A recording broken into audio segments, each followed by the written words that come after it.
Beaucoup pensaient, certains espéraient que la trêve estivale pourrait gommer les effets collatéraux d'une affaire qui avait défrayé la chronique au mois de juillet dernier et occupé la commission des lois du Sénat.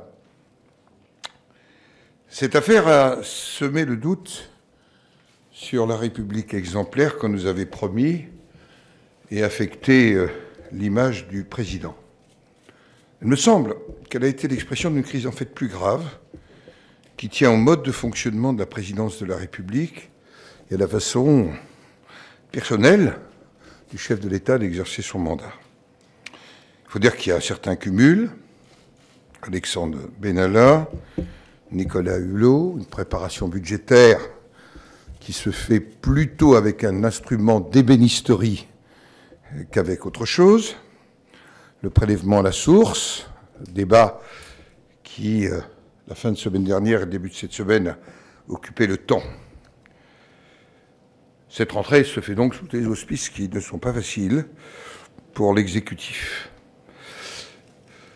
Cette séquence est mauvaise pour l'exécutif et paradoxalement pour ceux qui je rencontre assez régulièrement, et ils se souviendront, je pense qu'elle était prévisible et la conséquence d'une illusion. Le « en même temps » et les limites de son concept qu'on disait novateur. L'illusion d'un monde nouveau qui serait débarrassé des conservatismes, des pesanteurs, des arrangements d'un ancien monde qui aurait disparu tel l'Atlantide au printemps 2017. Prôner une république exemplaire, et nous le partageons, et en même temps des passe-droits inexplicables, des nominations au point de suspension. Affirmer une volonté réformatrice et en même temps ne pas affronter l'obstacle d'une réduction indispensable de la dépense publique et de la pression fiscale. Insister sur le retour d'un exécutif qui décide, et c'est aussi important, et en même temps donner spectacle d'atermoiement sous forme de psychodrame sur le dossier du prélèvement à la source.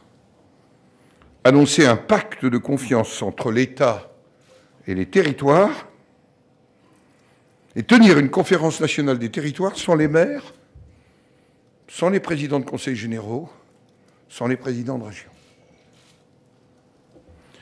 Imaginer une modernisation de notre Constitution et de nos institutions pour un meilleur fonctionnement de notre démocratie et en même temps avoir un projet qui, au fond, affaiblit le Parlement et la représentation des territoires.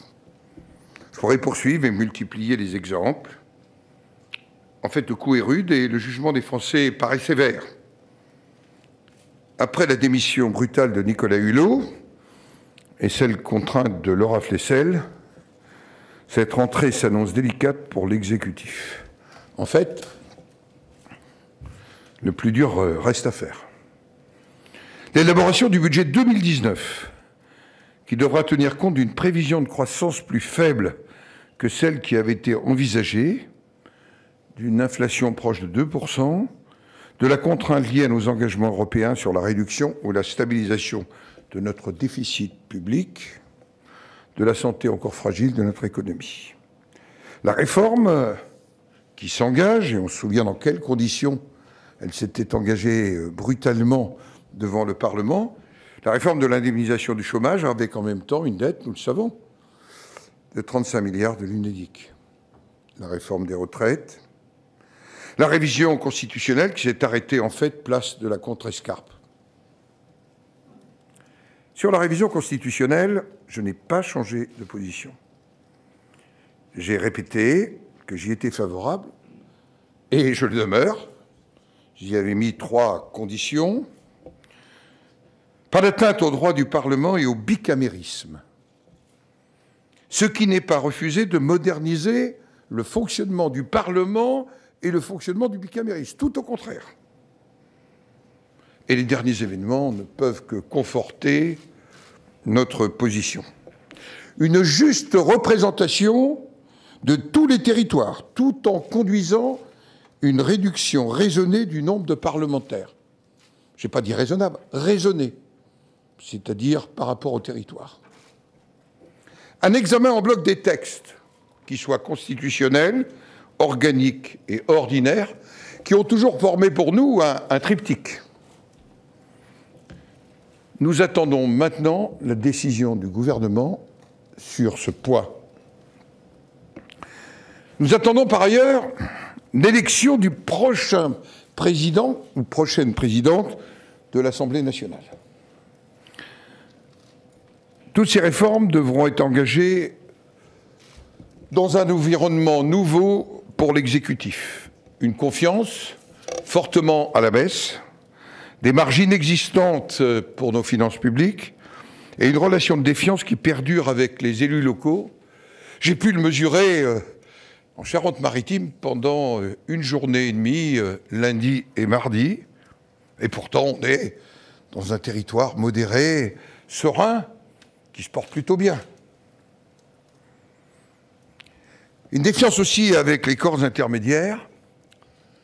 L'été des démissions des maires n'a pas été qu'un feuilleton estival.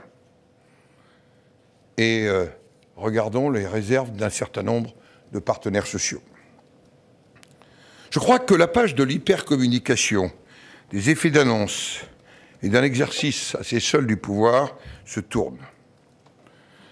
Va venir le temps de commencer à évaluer les résultats concrets. Quand les Français auront à juger de l'action du gouvernement, ils le feront sur les résultats qui ont été obtenus. Je continue à penser que les Français ne sont pas réfractaires, n'étaient pas réfractaires à la réforme, qu'ils acceptent et qu'ils acceptaient même que leur situation personnelle puisse être moins bonne, à la condition que la France aille mieux, qu'ils la ressentent comme telle, et que les efforts soient partagés. Au-delà de cette difficulté, s'ajoute la crise que traverse l'Europe. Une Europe, bien sûr, dont on voit bien qu'elle est entravée par le poids de sa technostructure, d'une difficulté à se réinventer, du fossé créé avec les citoyens, alors qu'elle a de formidables défis à relever. Une Europe qui aimerait bien détourner son regard de la crise migratoire pour ne pas avoir à imaginer des solutions, mais en fait les peuples vont l'exiger. Nous avons laissé pendant plus de 4 ans, je m'en étais ouvert à vous, après mon voyage à Lampedusa, l'Italie gérait seule l'afflux des migrants. Nous avions alors manqué de solidarité. Mais si nous ne prenons pas les mesures qui s'imposent, cette crise qui est avant tout, ne l'oublions pas, un drame humain, car cette réalité-là, elle est aussi très présente dans la crise, peut amener l'Europe à sa déconstruction. Je le dis très clairement, le droit d'asile s'inscrit dans nos valeurs. Mais il est parfois dévoyé. Les déboutés du droit d'asile ne sont majoritairement pas reconduits dans leur pays d'origine. Et si nous ne prenons pas les mesures qui s'imposent, nous nous réveillerons, je l'ai déjà dit, un jour, Italiens, Autrichiens, Hongrois ou Slovènes. Et l'Espagne, je m'en entretenais hier avec notre rapporteur François-Noël Buffet, l'Espagne est devenue la nouvelle Italie d'il y a 4 ans. Nous avons aussi à gérer le défi du Brexit, avec des conséquences lourdes pour l'Europe et les Britanniques. Et hier, nous avions une rencontre avec la présidente du Sénat néerlandais, très proche de Mark Rutte, et nous faisions le point pour ce pays si sensible à la question du Brexit. Et puis il y a une caricature, il n'y aurait pas d'un côté l'Europe populiste à l'est d'un axe Rome-Varsovie et de l'autre côté une Europe des Lumières progressistes qui serait à l'ouest. Si nous avons cette conception-là de l'Europe, alors je ne donne pas cher de l'avenir de l'Union européenne. J'aurais préféré vous dresser un tableau plus optimiste pour cette rentrée. Nous serons au Sénat, toujours fidèles à ce que nous sommes. Je rappelle les principes de base, l'équation de base. Jamais oui par discipline, jamais non par dogmatisme. Vous pouvez inverser le oui ou le non, le résultat est le même. C'est-à-dire dans un espace de liberté. Nous serons aux côtés du gouvernement quand il va s'agir de protéger les Français, d'améliorer la compétitivité de nos entreprises, de relancer les mesures pour l'emploi, d'augmenter notre pouvoir d'achat, ou régler les problèmes régaliens. Nous l'avons vu sur les questions de défense. Nous serons inflexibles à chaque fois que nous estimerons que le gouvernement ne suit pas la bonne route. Je voudrais, le président du groupe de l'Union centriste ne m'en voudra pas, vous parler de la rentrée des Républicains que certains d'entre vous ont qualifié de rentrée façon puzzle. En fait, c'est pas nouveau. On a commencé à Brive, on va aller aux vendanges. Entre-temps, Laurent Wauquiez a escaladé le Mont Mézinc, mais il le fait depuis 2012. Bruno Retailleau nous ouvre l'ère du grand large à La Baule, et de la plus belle plage d'Europe, je crois que c'est le slogan, La Baule. Ben, il le fait depuis 2015. C'est aussi vrai au Touquet. Si je comprends que les sensibilités se réunissent, débattent, c'est légitime, je l'ai dit, je regrette qu'une rentrée du mouvement Les Républicains ne soit pas organisée. Je souhaite que la prochaine rentrée se fasse rassembler, ce qui n'empêche nullement, au contraire, cette richesse de la diversité, cette attente, cette demande de rassemblement, je la sens chez les militants, bien sûr, chez les élus aussi. Je reste convaincu que la force d'un mouvement politique est sa capacité à rassembler dans le respect des sensibilités. Moi, je suis resté aux Républicains, non pas par habitude, par confort ou par intérêt. Mais pour moi, rien ne serait pire qu'un no man's land entre la République en marche et le Rassemblement national. Je crois que nous pouvons, pas seuls, mais avec des alliés et des amis, incarner une force d'alternance crédible. Et je serai toujours un avocat du rassemblement. Je suis aussi convaincu, comme nous le faisons ici au Sénat quotidiennement, que nous devons retrouver les voies d'un dialogue avec les familles centristes. Voilà pourquoi je serai samedi à l'université d'été de l'UDI, qui m'a invité autour de nos amis sénateurs du groupe de l'Union centriste, et que j'y prendrai la parole, et que ma présence, elle est tout simplement la réplique du vécu que nous avons ici, jour après jour. Et c'est ainsi qu'il faut la voir, et je m'y sens particulièrement heureux de m'y rendre. Voilà le bref propos introductif que je voulais avoir avec vous, pour vous laisser du temps et répondre aux questions que vous souhaiteriez me poser en cette rentrée qui, comme toutes les rentrées, a un programme assez chargé. Alors, oui, madame. Oui, oui. Christine Claire. Oui. Monsieur le Président. Je vous ai lu en Bretagne. La droite rassemblée, mais pourquoi faire ? Quel est le modèle que vous nous proposez ? Quand la droite a-t-elle redressé la France, guéri le chômage, les déficits publics ? Faut-il remonter à Pompidou, à De Gaulle ?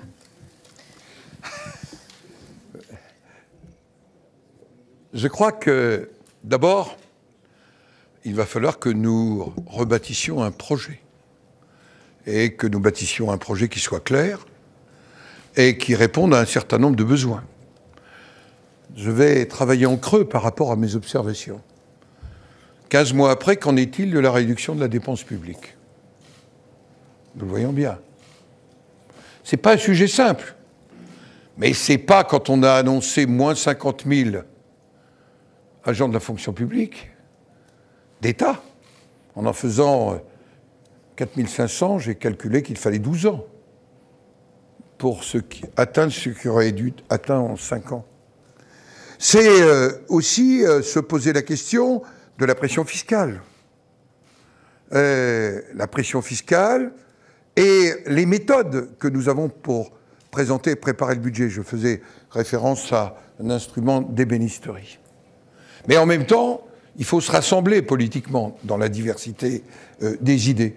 Se rassembler politiquement dans la diversité des idées, c'est d'être capable de construire un projet qui fait d'abord écoute aux sensibilités des uns et des autres et qui propose. Et je pense, et là je partage avec Bruno Retailleau ce qu'il dit, il y a un travail de fond intellectuel préalable à faire. Pourquoi sommes-nous à droite? Pourquoi sommes-nous au centre? Quel regard nous avons sur la société d'aujourd'hui? Quel regard nous avons aussi sur un monde qui a considérablement évolué? Le multilatéralisme, tel qu'il était, nous voyons bien qu'il est en grande difficulté. La construction européenne qui paraissait une évidence il y a encore 2 décennies apparaît aujourd'hui comme autre chose. C'est à tout ça qu'il va falloir apporter les réponses. Mais la préalable, c'est de se rassembler. Car si nous continuons chacun à avoir notre petite chapelle autocéphale, alors nous aurons du mal. Nous aurons du mal à incarner une force crédible. Nous avons cette exigence. C'est une exigence de nos compatriotes et nous devons être dignes de cette exigence. Vous êtes mobilisé pour la défense des départements, notamment en Île-de-France. Où en sont, selon vous, les intentions du gouvernement sur ce sujet? D'abord, les départements. Les départements, est-ce qu'ils ont un sens? La réponse est oui. Quand vous êtes, comme moi, lundi et mardi à La Rochelle, et qu'on parle, j'allais dire, du pôle métropolitain entre Nantes et Bordeaux, sur quoi s'appuie l'ensemble des communes, les villes moyennes, les villes intermédiaires, à la fois sur la région, mais aussi sur les départements.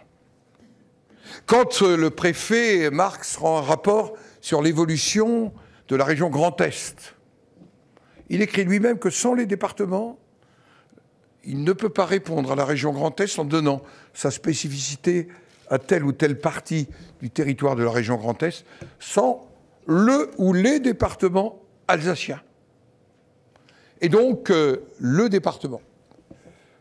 Au Sénat, nous travaillons pour que le département, avec la région, puisse recevoir un certain nombre de délégations de manière volontaire, de compétences. Je pense au domaine des mobilités, notamment pour l'espace rural.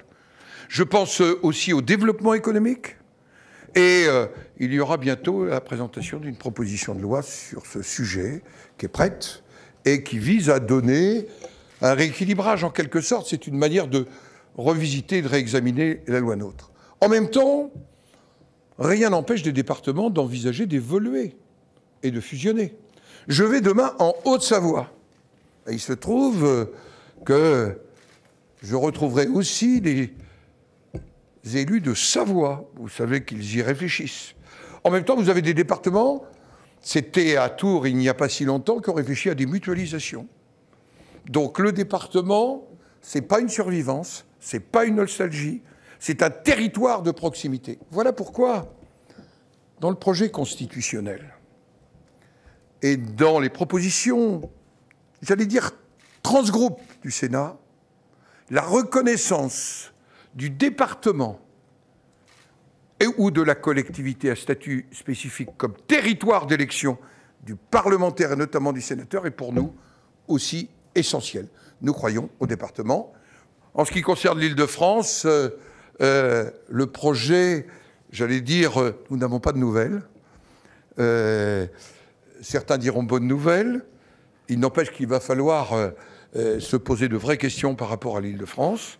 C'est un sujet que je devrais aborder dans pas très très longtemps avec le président de la République. Je l'ai mis à mon agenda, tout simplement, déjà pour prendre des nouvelles. Oui. Bonjour François Vignal, publicsénat.fr. Richard Ferrand devrait, sauf surprise, être élu président de l'Assemblée nationale. Alors je voulais vous demander quelles sont vos relations avec lui et comment voyez-vous cette arrivée au perchoir, sachant qu'il s'était prononcé pour l'élection de tous les sénateurs à la proportionnelle avec un scrutin régional. D'abord, on va attendre. Je ne vais pas... J'ai trop l'habitude des primaires pour les élections. Je suis sans doute celui qui a le plus d'expérience en matière de primaire. Pour les élections à la présidence d'une assemblée, on va d'abord respecter ce qui se passe à l'intérieur du groupe de La République En Marche et des choix. La seconde des choses, c'est qu'est-ce que je peux attendre du président ou de la présidente qui vont être élus. D'abord, je voudrais saluer François de Rugy. C'est vrai que, comme je l'ai dit en Bretagne, il n'y a pas longtemps, on n'avait pas grand-chose pour se rencontrer. Et au fond, nous avons pu travailler ensemble parce qu'il était bicamériste, et j'attends donc du président qu'il soit bicamériste, ou de la présidente.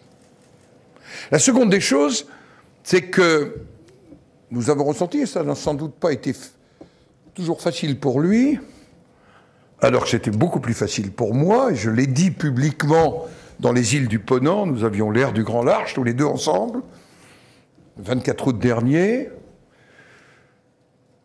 Il a fait de la défense des droits du Parlement quelque chose de fort, y compris dans son dialogue à l'intérieur de la majorité. Et j'attends donc du président ou de la présidente qu'elle soit très attentive aux droits du Parlement. Je dois dire, monsieur Vignal, que Richard Ferrand comme Marc Fesneau, qui sont les deux rapporteurs avec lesquels nous avons échangé et travaillé, sont deux rapporteurs qui ont été attentifs à nos travaux, à ce que nous avions commencé à tracer, et que, jusqu'au moment où le débat s'est interrompu, je crois qu'ils avaient été attentifs à un certain nombre de points, et ils n'avaient pas considéré les travaux du groupe du Sénat comme des travaux qu'il ne fallait pas prendre en compte. Donc, je pense que, puisque nous avions dialogué, bien sûr, les présidents de groupe, bien sûr, le président de la commission des lois, et moi-même en direct avec Richard Ferrand ou Marc Fesneau, eh bien, je dois dire que c'est ça. La troisième des choses, c'est pas facile avec le fait majoritaire. C'est comment on assure l'autonomie d'une institution. C'est pas facile avec le fait majoritaire, surtout depuis la réforme du quinquennat. C'est vrai qu'au Sénat, y compris quand nous avons la même sensibilité que la majorité de l'Assemblée nationale, il y a une forme d'autonomie absolue, mais je crois que c'est un principe. Et puis, je crois qu'avec le nouveau président, la nouvelle présidente, nous pourrons continuer à moderniser le fonctionnement du Parlement. On n'a pas besoin, pour ça, toujours de révision constitutionnelle, je vous le dis. Quand, par exemple, on fait de la législation en commission, c'est une réforme de notre règlement qu'on soumet au Conseil constitutionnel. Quand on applique tout simplement les articles 41, vous savez, sur les amendements à caractère réglementaire qui n'ont pas à être dans la loi, ou 45, les cavaliers, il n'y a pas besoin de réforme constitutionnelle pour ça. Et je crois que c'est tout à fait important. Nous avions, et c'est peut-être, ça s'est été peu perçu, nous avons, avec François de Rugy et avec les députés comme les sénateurs, revisité complètement la représentation des parlementaires dans les organismes extérieurs. Ça a été fait au mois de juillet, parce que nous avions une multitude de parlementaires dans des organismes extérieurs qui parfois vidaient le Parlement, y compris de son pouvoir de contrôle. Parce que fait un parlementaire tout seul dans un comité, une commission ou un conseil d'administration, et nous avions réduit de plus de moitié. Et nous avions, j'allais dire, recentré nos travaux ensemble, Assemblée nationale et Sénat. Madame. Bonjour, Elisabeth Pinault de l'agence Reuters. Une question en lien avec la réforme constitutionnelle. Le Premier ministre Édouard Philippe a dit hier que les débats reprendraient au plus tard cet hiver. Est-ce que ce calendrier vous semble tenable? Et est-ce qu'il y a un risque d'impasse? Est-ce qu'il est plus grand aujourd'hui qu'avant l'été? Vous disiez avant l'été, la réforme se fera ou elle ne se fera pas. Est-ce que vous rediriez cette phrase? Où en est-on sur cette réforme aujourd'hui? D'abord, peut-être parler d'agenda. Ce qui nous a amené à la conférence des présidents de juillet à nous adresser au ministre en charge des relations avec le Parlement, mais je l'ai fait aussi avec le Premier ministre. J'aurai un contact dans quelques heures approfondi avec le Premier ministre sur ces questions. Quand vous regardez l'agenda parlementaire, vous avez aujourd'hui 10 textes en attente à l'Assemblée nationale. Vous en avez 2 au Sénat. Pourquoi ? Parce que ce gouvernement, à la différence des gouvernements de François Hollande, n'a pas donné au Sénat les premières lectures. Alors que nous avions fait, par exemple, une conférence de consensus que j'avais proposée, que le président de la République avait soutenue sur le logement. Il aurait été logique que la question du logement vienne chez nous en première lecture. Ça n'a pas été le cas. Voilà pourquoi j'ai demandé que, à l'avenir, on essaye de réfléchir. C'est aussi une marque de confiance. C'est aussi, j'allais dire, construire les conditions pour éviter les tensions inutiles de fin de session à l'Assemblée nationale. Ce sera un conseil que je donnerai au nouveau président ou à la nouvelle présidente de l'Assemblée nationale. Je ne suis pas conseilleur, mais quand vous commencez en juin, tous les samedis, tous les dimanches, j'aurai fête, vous ne travaillez pas bien, et ce n'est pas une bonne conception du Parlement. Alors, après ce préalable calendaire et d'agenda, à partir du moment où le gouvernement n'a pas fait le choix en session extraordinaire de reprendre la discussion constitutionnelle, par l'effet mécanique d'un automne consacré au budget, ça n'est qu'à l'hiver que le débat ne pourra reprendre. Et je vous rappelle les délais, 4 semaines ensuite, pour l'examen du Sénat, avant l'examen du Sénat. Puis des navettes. Alors, nous, je l'ai dit, j'y suis favorable, je suis ouvert, mais attention, il y a d'autres rendez-vous. Nous aurons les élections européennes. Nous arriverons sur des sujets aussi importants que les sujets, parce qu'on a parlé la plupart du temps que de choses qui n'étaient pas dans la Constitution. Le nombre, le cumul. Il y avait des choses très importantes dans la Constitution, comme les droits du Parlement et le territoire. Mais le sujet, par exemple, ces articles sur les collectivités territoriales. Je vous rappelle qu'en 2020, il y aura des élections municipales et qu'il y a des impacts d'une révision constitutionnelle. Et puis il y a des sujets qu'il va falloir continuer à aborder sur cet aspect des collectivités territoriales. Voilà pourquoi, en tous les cas, nous, on est disponibles, totalement disponibles. Vous connaissez les conditions de notre disponibilité. Oui ?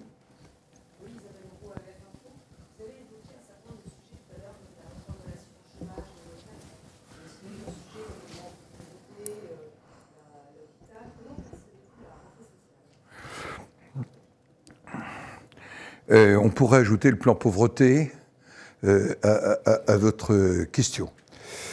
Je crois qu'il y a une question de méthode.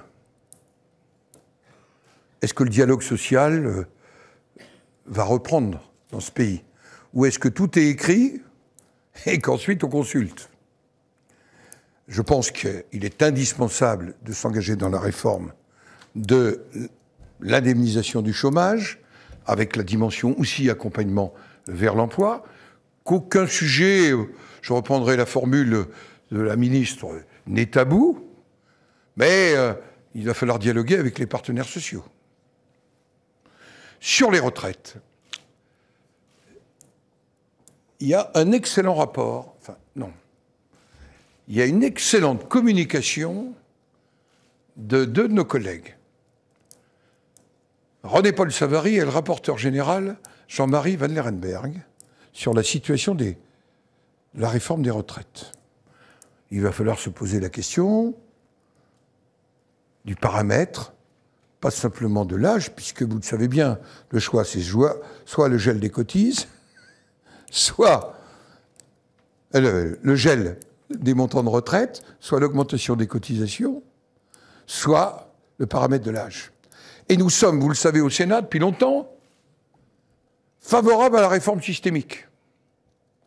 Nous avons eu un premier débat.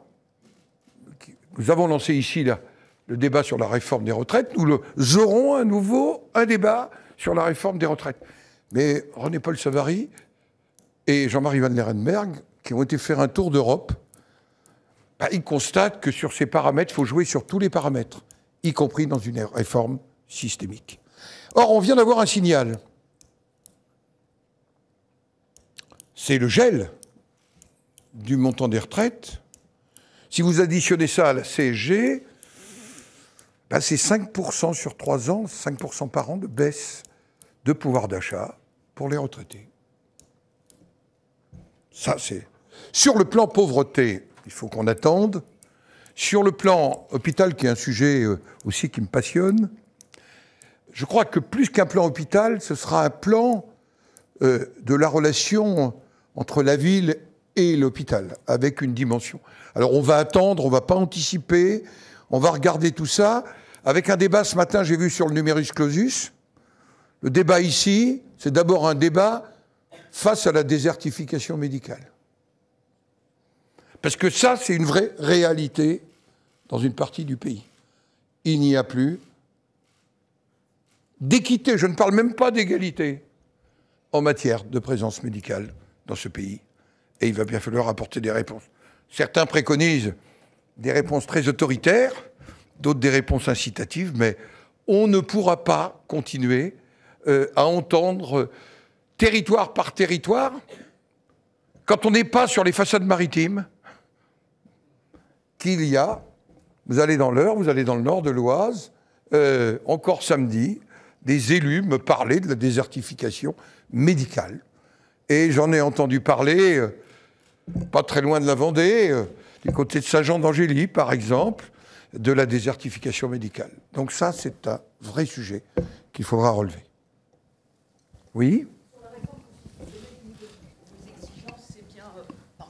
Merci. Yannick Halimi du Parisien. Une de vos exigences, c'est bien toujours de voter en bloc, hein, les trois, n'est-ce pas ? Bien sûr, voilà. Parce que c'est logique. Je rappelle que l'organique est une déclinaison de la constitutionnelle.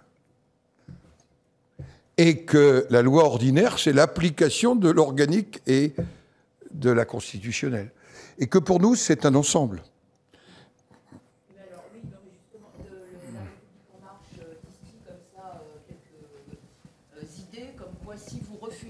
Au Sénat de voter la partie constitutionnelle, il pourrait faire passer la loi organique et la loi ordinaire, mais sans vos propositions, vos améliorations, entre guillemets, que vous appelez de vos voeux. Est-ce que c'est une menace qui vous inquiète ?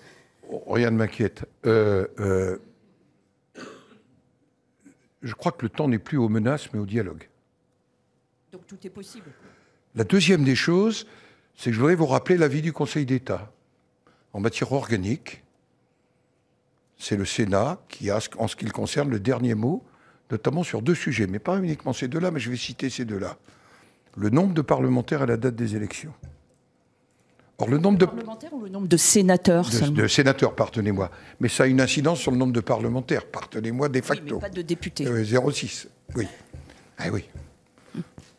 C'est écrit noir sur blanc dans l'avis du Conseil d'État. Et sur les retraites, je n'ai pas compris, vous êtes pour ou contre la réforme par points qui se profile ?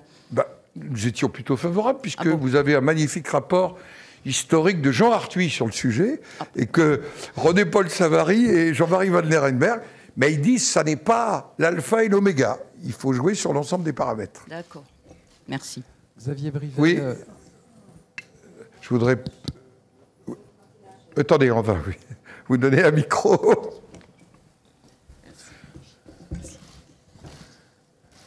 Vous avez brièvement évoqué tout à l'heure l'affaire Benalla et ses conséquences. La commission d'enquête va poursuivre ses travaux. Est-ce que vous pensez qu'elle peut, à nouveau, cette affaire, interférer avec le travail parlementaire ? Écoutez, la commission d'enquête, qui est la commission des lois, transformée en commission d'enquête, elle est parfaitement indépendante et autonome, y compris du président du Sénat. Ça ne veut pas dire que je ne suive pas ces travaux avec attention et intérêt.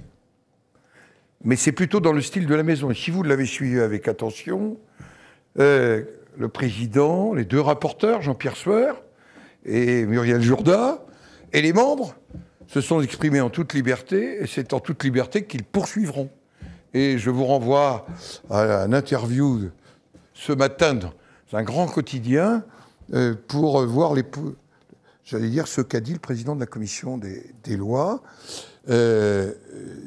Ceci se fera parce qu'une commission d'enquête, elle apportera des conclusions, mais naturellement, le président, je ne peux que reprendre ses propos sous son contrôle, il n'y aura pas de percussion avec la procédure à caractère judiciaire en cours.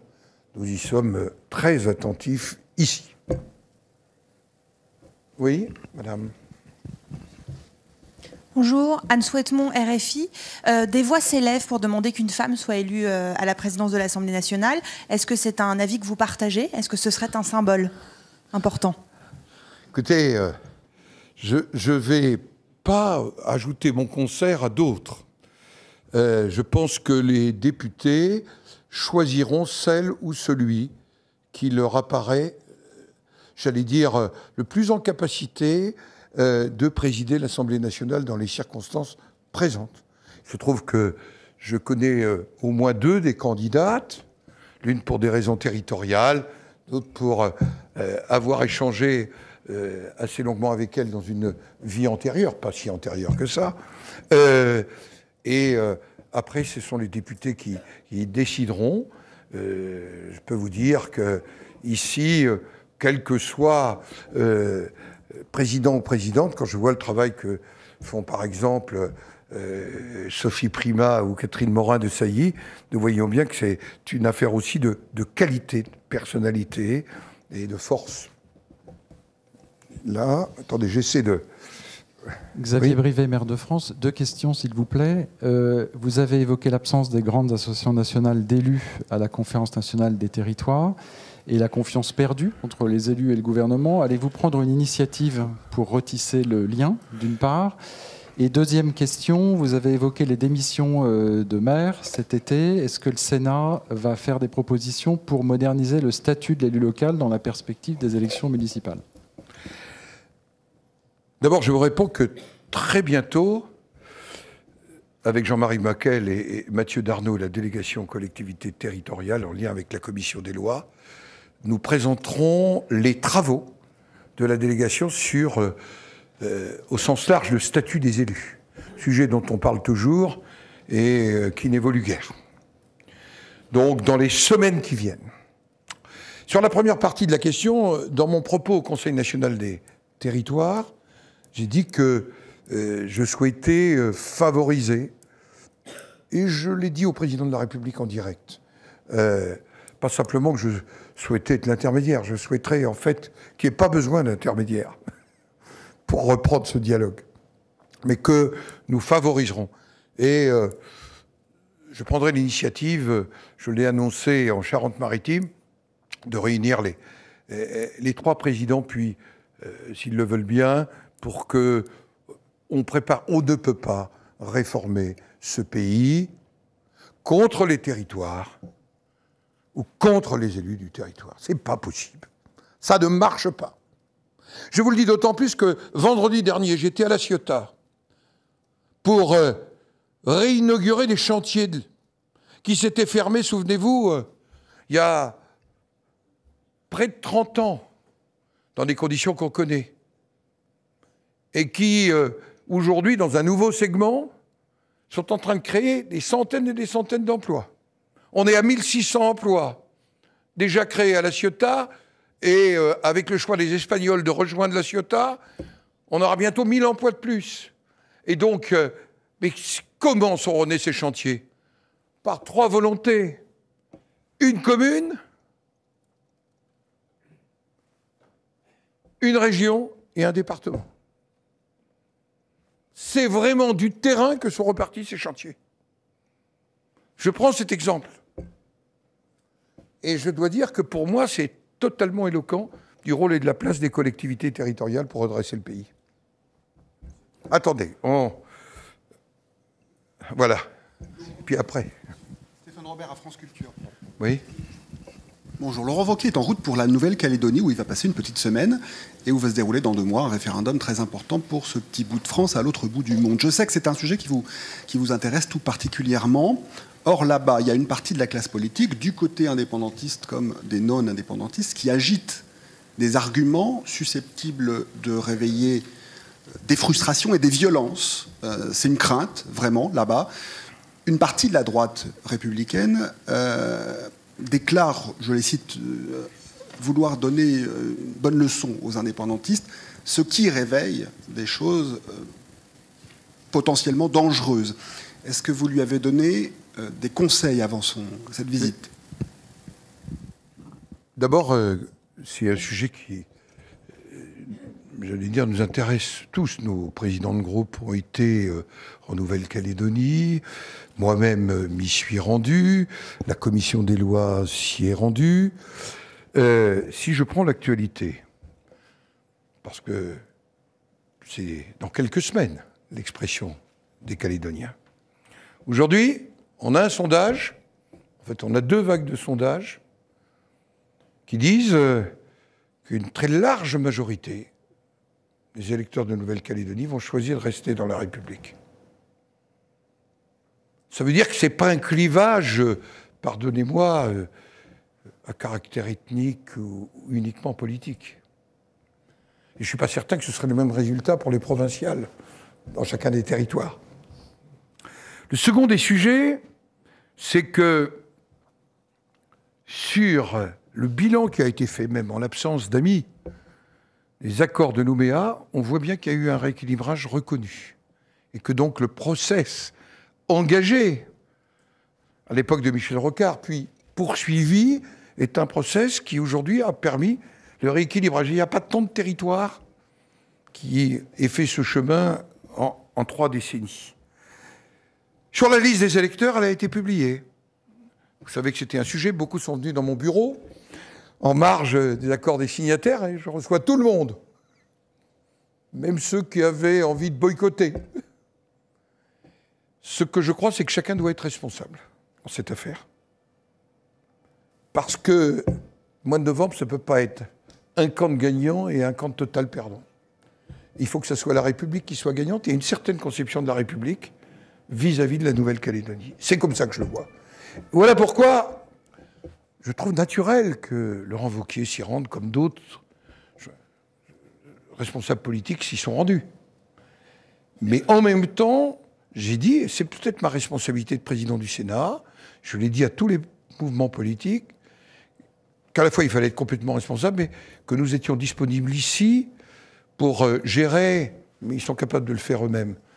Parce que c'est quand même des gens qui ont conduit en 30 ans ce que beaucoup de territoires n'ont pas conduit, et beaucoup de pays n'ont pas conduit. Et parfois on se dit que Pierre Frogier et ses 2 drapeaux, il n'avait pas tort. Parce qu'on va finir quand même dans la République, mais aussi avec la reconnaissance de valeurs d'un certain nombre de peuples inscrits dans l'histoire de cette terre.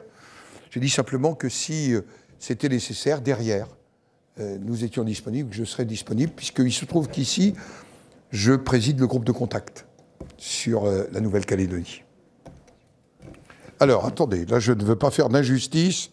Comme il n'y a pas une succession de rappels au règlement, vous voyez que j'ai de l'entraînement ici. Monsieur le Président, Frédéric Delpech pour LCI TF1. Je voudrais revenir sur votre propos liminaire. Vous avez dressé un réquisitoire très sévère à l'égard de la rentrée d'Emmanuel Macron en parlant d'atermoiement, d'exercice solitaire du pouvoir, de pages qui se tournent. Alors, qu'est-ce qui pour vous fait qu'une page se tourne et que cette 2e année du quinquennat d'Emmanuel Macron s'annonce sous de plus mauvais auspices ? Qu'est-ce qui fait que pour vous, la fin de l'illusion, comme vous le dites, est tombée ? Parce que j'ai cité quelques exemples du « en même temps ».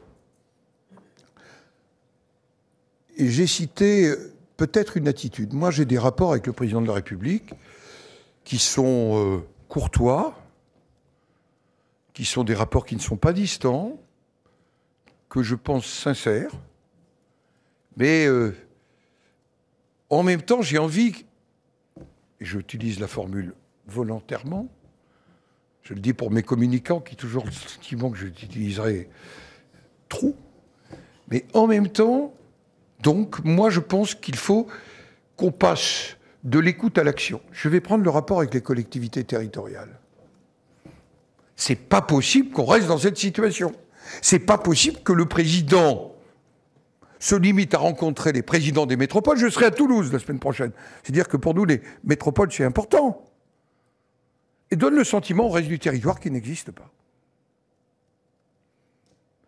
Et donc, ça pour moi, c'est l'essentiel d'une attitude.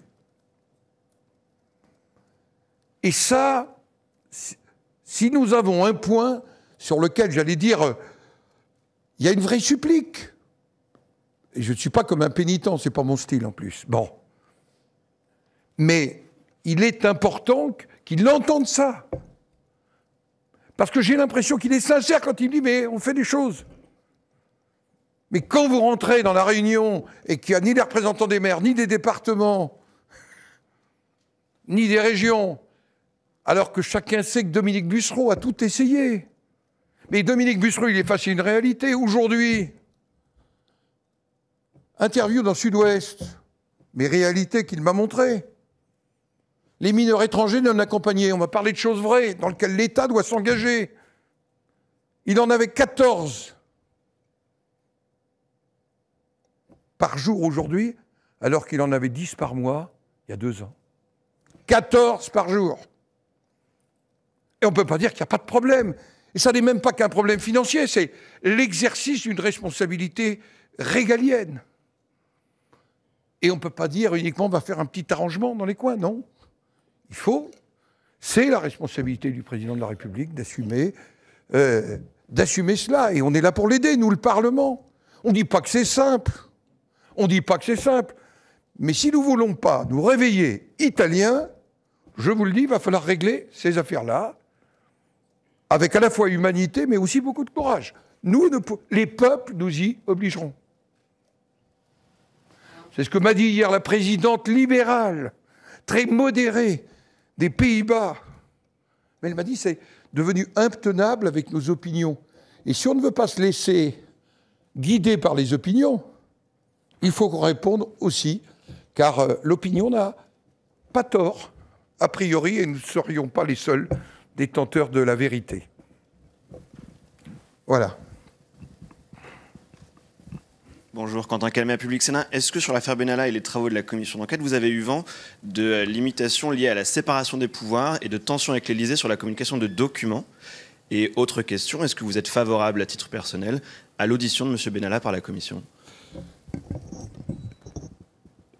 D'abord, ayant l'habitude de naviguer en Bretagne Nord, je n'ai pas vent. Je regarde les vents, puis j'essaie de composer avec les vents pour avancer. Et moi, je suis un thomiste première manière. Nous verrons les documents qui ont été demandés à la commission, qui auront été transmis. Et en l'état actuel, le président de la commission des lois peut toujours saisir le président du Sénat, qui a une responsabilité en cette manière. Mais jusque-là, je n'ai été saisi de rien. C'est à la commission de décider. Et j'ai compris que le président de la commission et les rapporteurs étaient à la fois très attentifs à ce qu'une éventuelle audition ne vienne pas en quelque sorte contrecarrer les principes constitutionnels. Et j'ai retenu quelque chose de fort, une commission d'enquête. Ce n'est pas une cour, ce n'est pas une procédure judiciaire. Et ça, il faut bien l'avoir en tête. Mais, quand tout le monde a à la bouche le mot contrôle du Parlement, ce n'est pas pour diminuer les pouvoirs du Parlement, et notamment des pouvoirs de contrôle. Je pense au contraire qu'il faut renforcer les pouvoirs de contrôle. Ça nous aurait évité, peut-être en juillet, une crise. Quand un groupe politique demande à entendre le Premier ministre, je pense qu'il serait de droit, au moins 2 fois par an, comme le 49.3, à ce que le gouvernement vienne s'expliquer. Ça nous éviterait, me semble-t-il, beaucoup de drames politiques. Oui, madame, et puis le président du Public Sénat. Marie-Bénédicte Allaire, RTL. Monsieur le Président, vous parliez à l'instant des mineurs isolés en disant qu'il allait falloir traiter ces affaires avec du courage. Une façon plus générale, diriez-vous, qu'en cette rentrée, le Président manque de courage sur certains sujets ou est rattrapé par un manque de courage? Je n'ai pas dit que c'était par manque de son courage. J'ai dit que ces dossiers-là n'étaient pas simples. Parce qu'ils peuvent donner...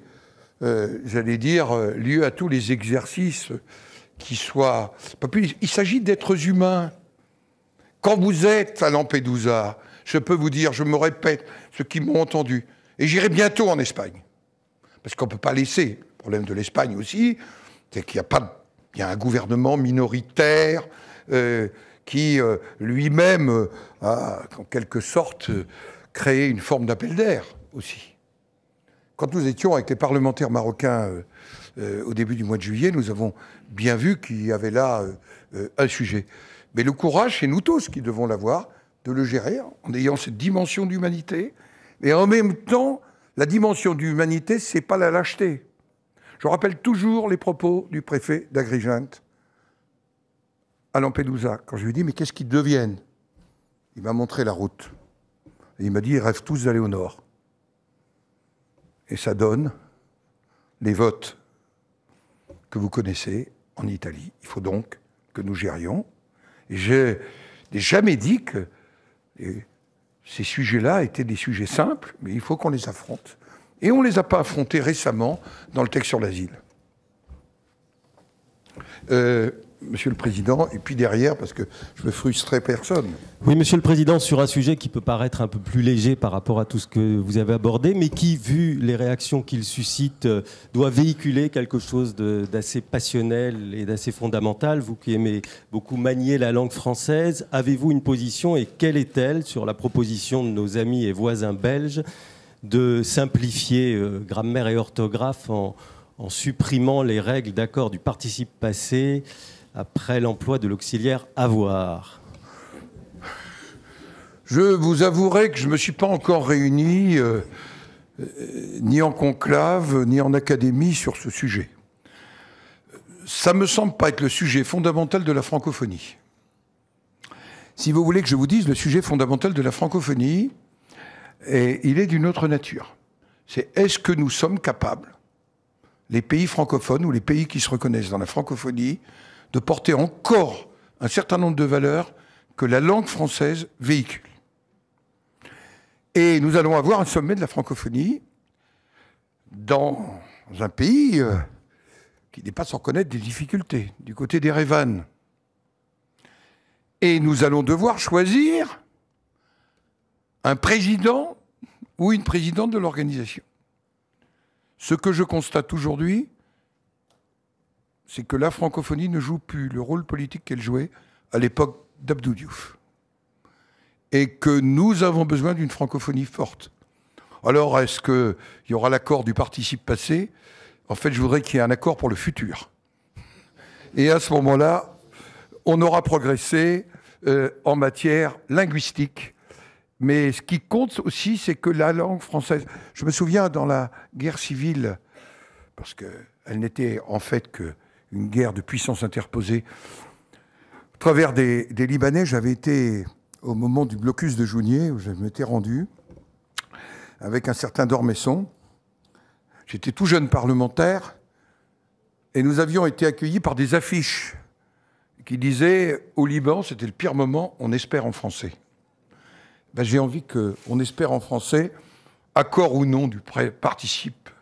On verra après. Voilà. Madame Halimi. Oui. Est-ce que vous connaissez la ligne de Laurent Wauquiez sur ce sujet et est-ce que vous y reconnaissez si vous la connaissez? D'abord, je suis parfois étonné par une présentation.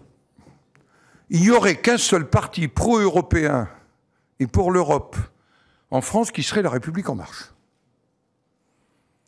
Je rappelle que la formation politique à laquelle j'appartiens appartient au Parti populaire européen, parti des fondateurs. Et que notre choix, il n'est pas le choix du recroquevillement, de la sortie de l'euro, de la peur. Il est un parti qui n'est pas non plus dans le rêve fédéraliste, qui a pu exister, qui est respectable, qui n'a jamais été le mien, mais aujourd'hui, alors, on relèverait à court et moyen terme de la totale utopie. Et donc, ce qui a été commencé à être bâti à Menton, que j'ai vu décliner chez un de vos confrères ce matin, par la voix de la plume de Jean Leonetti, m'apparaît être une position équilibrée sur l'Europe. D'abord, l'Europe doit résoudre des grands problèmes. J'étais dans cette salle avec Michel Barnier en tête-à-tête. Ça peut sembler drôle, mais comme il y a des travaux dans la maison d'à côté, nous étions le seul endroit qui n'était pas câblé. Vous vous rendez compte? On avait des fils qui se promenaient un peu partout. Et nous évoquions le sujet irlandais, puisque je l'ai mis en contact avec le nouveau président du Sénat irlandais, qui est un homme de dialogue entre l'Ulster et... Vous savez, les Sénats, ça aide parfois à dialoguer. L'ancien président des fermiers de l'Ulster en même temps, donc il est président du Sénat de la République d'Irlande. Et nous voyons bien que le premier des sujets, ça va être ça, Brexit, la question migratoire, mais aussi, est-ce qu'on se donne un projet qui fasse rêver pour l'Europe? Qu'est-ce qu'on met en commun? Il y a des sujets, par exemple en matière de défense, il y a des sujets en matière de formation professionnelle, en matière d'intelligence artificielle. Et tout ça, reprenez les 7 piliers, je ne dis pas que ce sont ceux de la sagesse, mais les piliers de Menton doivent nous permettre, c'est aussi un sujet, je n'en doute pas, que j'aborderai à la fin de la semaine du côté des Pyrénées-Orientales, avec nos amis centristes. Moi, vous savez, je ne me tiens qu'à ma famille politique, chacun. Je suis pour ma famille politique, pour une seule liste avec des idées plurielles, et non pas pour plusieurs listes ayant chacune sa petite idée. Attendez, je regarde ceux qui n'ont pas encore posé de questions, et on termine par Public Sénat. Oui, je voulais vous poser une question sur les lobbies. On en a beaucoup parlé après la démission de Nicolas Hulot. Est-ce que selon vous, il faut aller plus loin? Il y a un registre où ils doivent s'inscrire dorénavant depuis la loi Sapin 2, mais on ne connaît pas qui précisément ces représentants de groupes d'intérêt rencontrent. Et deuxième question sur la chasse, vous qui êtes chasseur, vous semblait-il nécessaire de diviser par 2 le prix du permis de chasse? D'abord, sur les lobbies, les groupes d'intérêt, en eux-mêmes, ils n'incarnent pas le diable. Il est logique que des groupes d'intérêt fassent connaître leur avis, leurs sentiments. Ici, nous avons mis en place en 2009 un premier registre volontaire, bien avant Sapin 2. Et derrière la loi Sapin 2, nous avons mis en place ce registre et nous le suivons naturellement avec attention. Sur la question de l'arbitrage du président de la République, j'ai dit à Compiègne que je le soutenais. C'est pas simplement la question du permis de chasser. Important, parce que je rappelle que la chasse est une activité populaire. Qu'aujourd'hui, sur les 1 100 000 permis de chasser, seuls 100 000 étaient nationaux, parce que c'était coûteux, que c'est donc un accès qui répond principe acquis dès la Révolution française, parce que la question de l'exercice du droit de chasse a été, dans les états généraux et dans les cahiers de doléances, quelque chose d'extrêmement prégnant. Le second des sujets, c'est que, en matière de biodiversité, et c'était un sujet de débat, y compris avec Nicolas Hulot, nous avions d'ailleurs échangé il y a quelques mois sur ce sujet, je crois que avoir une gestion adaptative des espèces, c'est la réponse intelligente. Plutôt que 20 ans de combat d'arrêt du Conseil d'État en arrêt du Conseil d'État sur les oies en février. C'est pas ça qui va sauver la planète, pardonnez-moi de vous le dire. Et donc, aller dans le bon sens dans la biodiversité. Troisièmement, reconnaître qu'il y a des traditions rurales et que ces traditions rurales, elles sont peut-être difficiles parfois à comprendre, et je respecte ceux qui n'aiment pas. Je respecte ceux qui ne comprennent pas, mais ça avait du sens. Et puis, dernier point, il faut qu'on gère un sujet dont on me parle partout, et qui pourra paraître léger, pour reprendre la formule du président de Public Sénat. C'est le rapport entre l'agriculture, les villes et les dégâts de sangliers. Je vais à La Ciotat, de quoi me parle la préfète? Des dégâts de sangliers. Non mais, Christiane Lambert me saisit, au cours de l'été, des dégâts de sangliers. Et donc, on ne peut les résoudre qu'ensemble. Et je pense que le travail qui a été mené par la Fédération nationale des chasseurs et l'arbitrage du président de la République. Mais je ne pense pas qu'il y ait un camp contre un autre. Il n'y aurait pas le camp des bons et des méchants, de ceux qui ne se préoccuperaient pas de la nature. Si vous ne connaissez pas, je vous invite un jour à voir ce que c'est ceux qui travaillent sur les lisières, ceux qui travaillent sur le milieu naturel, ceux qui conduisent dans la forêt des gestions durables. Et vous verrez qu'il n'y a pas d'un côté des chasseurs qui seraient des utilisateurs déraisonnables de la nature et de l'autre côté des protecteurs raisonnables. Je crois que si on se retrouvait tous ensemble, c'est la meilleure des réponses. D'autres questions? Non? Ben écoutez, je vous remercie.